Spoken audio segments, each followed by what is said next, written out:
Huli naman sa CCTV ang pagpatay sa isang barangay captain sa Teresa Rizal ang mga salaring posible raw na mga gun for hire. Saksi si Emil Sumangil. Dumating si Kapitan Arvin Dexter Zapanta sa harapan ng health center sa barangay San Gabriel, Teresa Rizal, 6:23 ng umaga.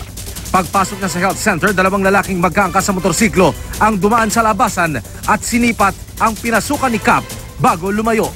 6:29 ng umaga, paglabas ni Kap sa kalsada, muling bumalik ang dalawang nakamotor. Dinikitan siya, saka binaril ng 2 beses nang naka-back ride. Sa ulo at batok tumama ang 2 bala ng kalibre 45. Dead on the spot si Kapitan. Marami ang nagulantang, lalo ang kanyang pamilya. Pagkabagsak po na ibang ganaw. Dito mismo sa buhay? Ito po mismo. Ayan, galing ho yung motor. Walang helmet o balot sa mukha ang gunman kaya madali siyang makikilala. Tingin ng pulisya, gun for hire. Planado yung ginawang pananambang sa kanya. Opo. Hindi na ho siya binigyan ng pagkakataon upang kausapin ng bali pinutukan na ho kagad siya sa likod. Bakit po kaya? Ang tanong namin.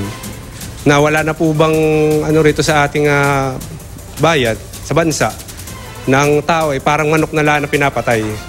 May natatanggap na unverified reports, drug-related daw.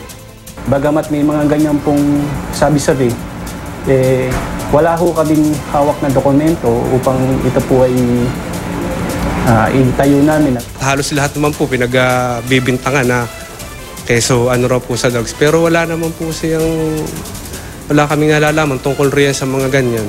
Dahil napakagaling nga po ng kapitan namin. Tumanggi ang immediate family members na magpa-interview ang pinsan ni Kap ang humarap. Hindi po totoo. Talaga pong wala po siyang sa illegal drugs.